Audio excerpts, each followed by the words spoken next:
Rangkuman informasi pilihan dari berbagai kabupaten dan kota di Jawa Timur segera hadir dalam Buletin Jawa Timur. Buletin Jawa Timur.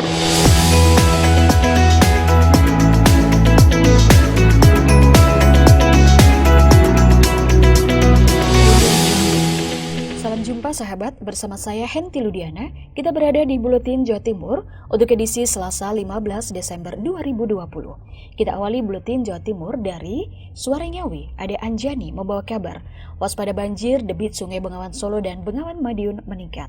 Masyarakat Kabupaten Ngawi yang tinggal di bantaran Sungai Bengawan Madiun dan Bengawan Solo dihimbau waspada karena terjadi peningkatan debit air dari dua sungai yang melintasi Kabupaten Ngawi. Kapolres Ngawi AKBP Iwayan Minaya menghimbau kepada masyarakat Ngawi untuk waspada yang ada di sekitar Sungai Bengawan Solo dan Madiun karena ketinggian air terjadi peningkatan dari status waspada menjadi warna kuning. Dan pihak kepolisian melarang jasa penyeberangan dengan menggunakan perahu karena arus air cukup deras. Juga jajaran Polres Ngawi telah berkoordinasi dengan Forkop, Pimda, dan instansi terkait demi mengantisipasi datangnya banjir dengan melakukan pemantauan debit air di dua sungai besar yang melintasi Kabupaten Ngawi tersebut. Anjani, LPPL Suara Ngawi. Selanjutnya kita menuju ke Suara Gresik. Ada Putri Rizkiana membawa kabar luapan Kali Lamong rendam 17 desa di Gresik. Pemkab lakukan penanganan banjir sementara. Beberapa langkah Pemkab Gresik untuk penanganan sementara banjir. Bupati Gresik Sambari Halim Radianto mengatakan adanya langkah-langkah penanganan sementara untuk banjir yang terjadi di dua kecamatan, yakni Kecamatan Benjeng dan Kecamatan Balong Panggang. Yang pertama, Dinas Pekerjaan Umum Kabupaten Gresik sudah mengirimkan eskavator ke Desa Balong Mojo, Kecamatan Benjeng. Kemudian Dinas PU sendiri juga sudah meminta bantuan ke Balai Besar Wilayah Sungai atau BBWS berupa karung pasir untuk pembuatan tanggul sementara yang nantinya dilakukan oleh tenaga-tenaga relawan dan Dinas PU. Banjir di dua kecamatan di Kabupaten Gresik diakibatkan jebolnya tanggul Dawar Blandong Mojokerto sehingga air melimpah dan masuk ke Kabupaten Gresik. Sementara untuk penanganan jangka panjang, Bupati Gresik mengatakan perlu adanya normalisasi Kali Lamong dan hal itu tentunya membutuhkan waktu yang cukup lama. Di Kecamatan Balong Panggang terdapat 12 desa yang terendam banjir, yakni Desa Ngampel, Dapet, Sekapur Putih, Wotansari, Tenggor, Jombang Delik, Tanah Landean, Mojogede, Banjaragung, Pucung, Karang Semanding, dan Desa Balong Panggang. Sementara itu di Kecamatan Benjeng terdapat 5 desa yang terendam banjir, yakni Desa Sedapur Kelagen, Delik Sumber, Lundo, Kedung Rukem, dan Desa Munggu Gianti. Akses jalan alternatif dari Kecamatan Balong Panggang yang berbatasan langsung dengan Mojokerto dan Lamongan juga terendam banjir. Berikut informasi yang dapat kami sampaikan. Saya Putri Rizkiana, Suara Gresik mengabarkan untuk Buletin Jawa Timur. Kita menuju ke Suara Lumajang. Ada Bobi Wijayanto membawa kabar tim penanganan bencana masih disiagakan meskipun kondisi relatif membaik. Gunung Semeru kembali mengeluarkan awan panas guguran sepanjang kurang lebih 3 km. Dalam keterangan yang disampaikan Wawan Hadi Siswoyo, Kepala Bidang Pencegahan Kesiapsiagaan dan Logistik BPBD Kabupaten Lumajang, kejadian tersebut berlangsung pukul 1 waktu Indonesia Barat Minggu dini hari. Menyikapi hal tersebut, pihaknya langsung berkoordinasi dengan Pos Pantau di Gunung Sawur dan Pusdal Ops yang ada di Posko Kamar Kajang untuk meminta anggota di lapang agar waspada, namun APG itu hanya sampai di puncak gunung dan tidak sampai turun. Wawan Hadi menerangkan kondisi Gunung Api Semeru saat ini fluktuatif atau tidak menentu, artinya bisa saat ini dalam kondisi aman, tapi belum tentu untuk waktu ke depan. Dirinya tetap meminta seluruh tim tetap waspada menghadapi segala kemungkinan yang terjadi. Dalam pantauan hari Minggu pukul 12 waktu Indonesia Barat, kondisi Gunung Api Semeru masih relatif stabil dan tidak menunjukkan aktivitas yang meningkat. Namun masyarakat juga tetap diimbau untuk tidak mendekati aliran lahar, apalagi sampai mengabaikan keselamatan. Bobi Wijayanto, Suara Lumajang FM, mengabarkan. Kita bergeser menuju ke Suara Sidoarjo. Ada Billy Patopoy membawa kabar. Pemerintah Kabupaten Sidoarjo pastikan pilkada serentak terlaksana pada 20 Desember 2020. Sahabat, pemilihan kepala desa Pilkades serentak di Kabupaten Sidoarjo dipastikan akan terlaksana pada 20 Desember mendatang. Sampai saat ini, prosesnya hampir mencapai 100%. Akan ada pola pelaksanaan yang berubah sesuai surat keputusan dari Kementerian Dalam Negeri. Di antaranya, satu TPS tidak boleh lebih dari 500 pemilih dan pemerintah Kabupaten Sidoarjo sudah menyiapkan anggaran untuk menambah jumlah TPS. Hal ini disampaikan oleh Dr. Hudiono, PJ Bupati Sidoarjo, Senin 14 Desember. Karena teman-teman itu kemarin persiapannya masih pola lama. Ya, pola lama. Satu TPS ada yang jumlahnya 1.000, ada yang jumlahnya 700. Sekarang jadi menambah banyak jumlah TPS. Enggak masalah, kita sudah siapkan itu. Dari kebutuhan anggaran sudah disediakan? Sudah. Disiapkan anggaran yang dulunya 27 miliar, insya Allah kita tambah lagi sekitar 13 miliar. Ya mudah-mudahan sukses, karena ini langsung kita salurkan ke desa ya. Kita salurkan desa selaku pelaksana. Ada 174 desa di Kabupaten Sidoarjo yang akan melaksanakan Pilkades dengan target 75-80% pemilih. Demikian saya Billy Patopoy, Suara Sidoarjo. Selanjutnya ada Agustin Merdekawati dari Ersal Nganjuk membawa kabar belasan jabatan kosong tunggu pengisian. Belasan jabatan strategis di Pemkab Nganjuk kosong atau diisi pejabat pelaksana tugas. Hingga bulan Desember, Pemkab belum menjadwalkan pelantikan untuk mengisi belasan posisi jabatan eselon 2 dan 3 tersebut. Setidaknya ada 2 posisi eselon 2 yang kosong, yakni staf ahli bidang pemerintahan, hukum, dan politik, serta staf ahli bidang perekonomian, keuangan, dan pembangunan. 2 jabatan tersebut dibiarkan kosong selama beberapa bulan terakhir. Selain 2 pos tersebut, ada pula posisi Kepala Dinas Pendidikan yang saat ini dirangkap oleh Asisten Pemerintahan dan Kesejahteraan Rakyat Samsul Huda. Kemudian posisi Inspektorat Daerah Nganjuk yang dirangkap oleh Kepala Dinas Pariwisata Pemuda Olahraga dan Kebudayaan Fajar Judiono. Kepala Badan Kepegawaian Daerah Nganjuk Supingi melalui Kabid Pengadaan dan Mutasi Agus Heri Widodo mengatakan 4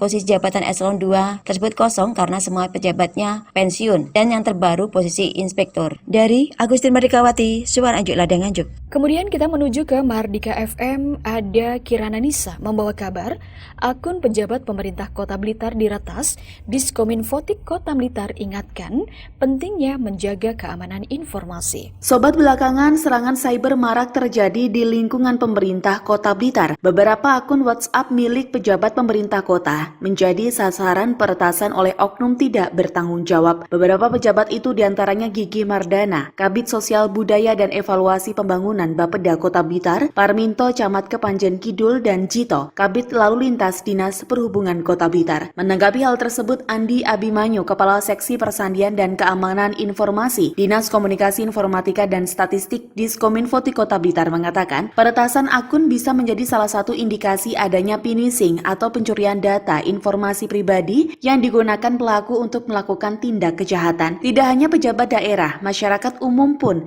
bisa menjadi korban peretasan jika abai menjaga keamanan informasi saat beraktivitas di media sosial, mulai dari WhatsApp, Instagram, Facebook, Telegram, Gmail, dan lain-lain. Padahal kebanyakan media sosial telah menyediakan fitur keamanan informasi bagi penggunanya. Andi mencontohkan keamanan informasi di WhatsApp, pengguna bisa mengaktifkan verifikasi 2 langkah. Di situ sudah ada fasilitasnya. Anda mau pakai enggak? Kalau Anda tidak mau pakai, silakan kalau ada terjadi sesuatu. Anda tidak bisa lagi komplain kepada perusahaan WhatsApp. Oleh WhatsApp sudah disediakan verifikasi 2 langkah dengan memasukkan kode PIN. Tidak hanya itu, menurut Andi, keamanan informasi juga bisa dilakukan dengan tidak sembarangan mencantumkan atau membagikan data pribadi di media sosial. Kirana Nisa, Mahardika FM. Dari Suara Sampang ada Rizka yang membawa kabar 2 satuan pendidikan di Kabupaten Sampang berhasil meraih predikat sebagai Sekolah Adiwiyata Provinsi tahun 2020. 2 satuan pendidikan di Kabupaten Sampang berhasil meraih predikat sebagai Sekolah Adiwiyata Provinsi tahun 2020, yaitu UPTD SMPN 2 Sampang dan SDN Telpenang 1 Sampang. Kepastian diraihnya predikat Adiwiyata Provinsi terungkap dalam surat dari DLH Provinsi Jatim yang ditujukan kepada Bupati Sampang melalui kantor DLH Sampang. Surat yang dikeluarkan Selasa 8 Desember dengan nomor penerimaan penghargaan pelestari lingkungan hidup dan sekolah Adiwiyata Provinsi. Menurut PLT Kepala DLH Sampang Faisal Ansori SPMSI melalui Kabid Konservasi Rehabilitasi Lingkungan dan Pertamanan Imam Irawan STMM mengatakan UPTD SMPN 2 Sampang dan UPTD SDN Telpenang 1 Sampang merupakan satuan pendidikan yang diusulkan bersama 10 satuan pendidikan yang lain untuk menjadi Sekolah Adiwiyata Provinsi Jawa Timur. Dijelaskan program Sekolah Adiwiyata merupakan program dari kementerian yang bertujuan untuk mendorong tumbuhnya karakter bagi warga sekolah hingga dapat menciptakan lingkungan sekolah yang bersih, sehat, dan rindang. Dari Sampang, Rizka melaporkan. Selanjutnya ada Ninda Alivia dari Persada FM Kabupaten Blitar membawa kabar tahun ini di Kabupaten Blitar dipastikan tidak ada bursa kerja. Bursa kerja menjadi salah satu kegiatan yang ditunggu-tunggu oleh para pencari kerja. Namun tahun ini dipastikan tidak ada bursa kerja di Kabupaten Blitar. Hal itu ditegaskan oleh Kepala Dinas Tenaga Kerja Kabupaten Blitar Hari Susianto. Peniadaan bursa kerja atau job fair dikarenakan refocusing anggaran untuk percepatan penanganan COVID-19. Diharapkan tahun depan job fair bisa dilaksanakan kembali. Haris mengatakan tahun-tahun sebelumnya job fair dilakukan beberapa kali, diantaranya untuk job fair mini sebanyak 3 kali, reguler sekali, serta melakukan pendekatan kepada SMK melalui job matching. Terkait dengan informasi pasar kerja melalui job fair, kami juga mengalami refocusing sehingga untuk tahun 2020 ini kami menunda untuk pelaksanaannya. Haris menambahkan dengan adanya job fair diyakini bisa mengurangi angka pengangguran di Kabupaten Blitar sehingga pihaknya berupaya melaksanakan kembali di tahun 2021, mengingat setiap tahun banyak lulusan dari perguruan tinggi ataupun SMA, SMK. Ninda Alivia, Radio Persada FM Blitar. Selanjutnya kita menuju ke Realita FM, ada Kholik Maulidi membawa kabar. Pemkab Pamekasan dan Formi bersinergi dengan TNI untuk pembinaan cabang olahraga tradisional. Pemerintah Kabupaten Pamekasan dan Federasi Olahraga Rekreasi Masyarakat Indonesia atau Formi Pamekasan bersinergi dengan TNI dalam rangka pembinaan dan sosialisasi cabang olahraga Formi yang diselenggarakan di Hotel Front One pada 14 Desember 2020. Sabto Wahyono, Ketua Harian Formi Pamekasan mengatakan cabang olahraga Formi dikukuhkan sejak bulan September 2020 dan telah mendapatkan prestasi masuk 5 terbaik nasional untuk olahraga tradisional. Kemudian yang kedua di tingkat provinsi masuk kategori Formi terunik di Jawa Timur. Sapaan akrabnya Sabto menyampaikan, pada tahun 2021 nantinya pihaknya telah membentuk 10 cabang olahraga atau cabur, diantaranya Senam Tera Indonesia, Komunitas Sepeda Tua Indonesia atau KOSTI, Persatuan Olahraga Tradisional atau Fortina, Persatuan Panah Tradisional Indonesia atau Perpatri, serta Asosiasi Bumerang Indonesia.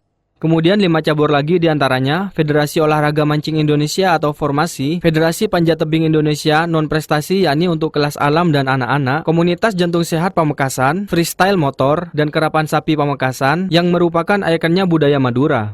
Acara ini kita gelar dalam kerangka pembinaan cabang olahraga dan sosialisasi Formi. Alhamdulillah prestasi Formi di 2020 ini yang pertama kita mendapat predikat 5 terbaik nasional untuk olahraga tradisional kita yang kita kirim.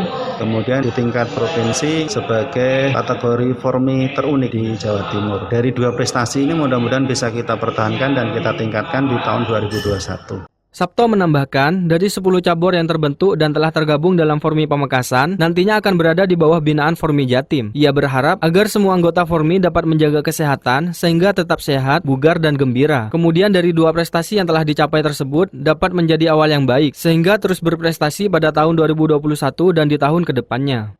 Kholik Maulidi, Realita FM Pamekasan. Kemudian kita menuju ke RGR FM Tulungagung. Ada Mega Kristi yang membawa kabar Hari Ulang Tahun Dharma Wanita ke-21. Peringatan HUT ke-21 Dharma Wanita Persatuan Provinsi Jawa Timur berlangsung secara virtual dilaksanakan di kantor Dharma Wanita Kabupaten Tulungagung. Kegiatan ini diikuti oleh sekitar 71 orang, terdiri dari Ketua Dharma Wanita Persatuan, Dinas, Badan, Kantor, dan Kecamatan, di mana semua merupakan pengurus Dharma Wanita Persatuan Kabupaten Tulungagung. Dalam sambutannya, Ketua Umum Dharma Wanita Persatuan Pusat Nyonya Erni Cahyokumolo menyampaikan bahwa HUT ke-21 Dharma Wanita Persatuan kali ini mengusung satu tema, peran Dharma Wanita Persatuan dalam pemberdayaan perempuan di era digital untuk mendukung terwujudnya ketahanan keluarga Indonesia. Tema ini sengaja diangkat untuk menjadi catatan kritis dan implementatif dalam mengeksekusi program-program kerja ke depan, terutama dalam menyiapkan SDM Dharma Wanita Persatuan yang berkompeten dan berdaya saing global sebagaimana dituangkan dalam misi organisasi. Tema tersebut juga sebagai upaya merefleksi hampir 1 tahun kepengurusan setelah pengukuhan pada bulan Februari 2020 yang lalu dan kemudian diikuti dengan adanya pandemi COVID-19 yang melanda seluruh dunia. Masih menurut EMI, Dharma Wanita Persatuan merupakan salah satu organisasi perempuan terbesar saat ini dengan jumlah anggota lebih dari 4 juta anggota yang merupakan istri ASN atau ASN perempuan yang tersebar di seluruh Indonesia.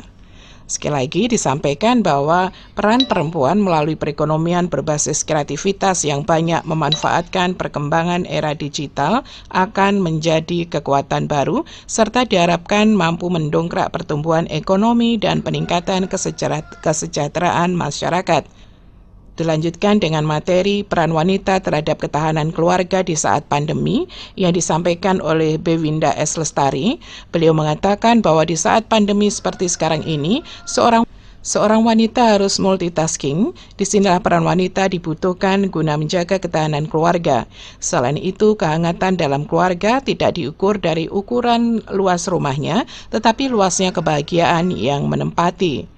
Saya Mega Kristi, 90,1 RKR FM, Tulungagung. Dari Suara Madiun, ada Amanda membawa kabar, cegah korupsi sejak dini, Kejari Madiun gelar lomba video pendek bagi siswa SMP. Ada saja cara unik yang dilakukan Kejaksaan Negeri Madiun dalam memperingati Hari Anti Korupsi tahun ini, yaitu dengan menggelar lomba video pendek yang diikuti oleh siswa SMP sederajat di Kota Madiun. Kejari Madiun mengumumkan pemenang lomba pembuatan video pendek. Hasilnya siswa SMP Negeri 4 Kota Madiun keluar sebagai juara pertama. Disusul, posisi kedua diraih oleh SMP Negeri 3 Madiun sebagai juara kedua dan SMP Negeri 11 Kota Madiun sebagai juara ketiga. Kepala Kejari Kota Madiun Bambang Pancawahyudi menuturkan, lomba video pendek ini memang sengaja menyasar siswa SMP. Harapannya, pendidikan karakter anti korupsi dapat dibiasakan sejak dini. Dengan diadakannya lomba video pendek ini, Bambang berharap budaya korupsi skala kecil bisa semakin ditekan, bahkan dihilangkan secara total. Sehingga anak-anak akan terbiasa menghindari beragam tindakan korupsi hingga mereka dewasa nanti.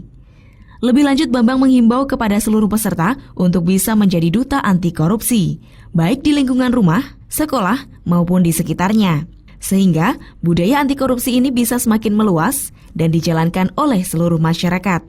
Amanda, Suara Madiun. Dan yang terakhir sahabat, ada Devi Aprilia dari Suara Kota Probolinggo membawa kabar, pemerintah Kota Probolinggo gelar istighosah untuk keselamatan bersama dan tahlil untuk almarhum Wawali Subri. Pemerintah Kota Probolinggo menggelar istighosah dan tahlil bersama untuk almarhum Wakil Wali Kota Muhammad Sofi Subri yang dipimpin secara langsung oleh Wali Kota Habib Hadi Zainal Abidin pada Sabtu malam kemarin di Rumah Dinas Wali Kota. Sejumlah alim ulama, para kiai hadir dalam pengajian secara virtual tersebut. Perwakilan Forkopimda, pengurus organisasi Islam, serta Sekda Dr. Nini Irawibawati juga hadir untuk turut mendoakan. Wali Kota Habib Hadi menyampaikan untuk rasa bersyukur bisa berkumpul dalam keadaan sehat walafiat, mengikuti istighosah dan doa bersama untuk Kota Probolinggo dijauhkan dari wabah dan bencana, dan pada kesempatan tersebut pula sekaligus mengadakan tahlil untuk almarhum Wakil Wali Kota Muhammad Sofi Subri. Dalam kesempatannya, Wali Kota juga menyampaikan tantangan yang dihadapi oleh pemerintah Kota Probolinggo dalam menghadapi pandemi COVID-19, yakni perlu adanya pemahaman oleh masyarakat untuk selalu sadar dalam menjaga kesehatan, karena kelengahan dan rasa acuh tak acuh justru membahayakan kesehatan. Beliau menyampaikan dengan ikhtiar yang selalu dilakukan oleh pemerintah, bersama dengan Satgas yang setiap hari melakukan operasi justisi, tiada henti semata-mata untuk memberikan edukasi dan meningkatkan protokol kesehatan bagi masyarakat Kota Probolinggo demi menyelamatkan masyarakat Kota Probolinggo. Devi Aprilia, Suara Kota Probolinggo. Demikian sahabat informasi yang hadir di Buletin Jawa Timur untuk edisi hari ini. Dan akhirnya saya, Henti Ludiana, pamit undur. Terima kasih kebersamaannya.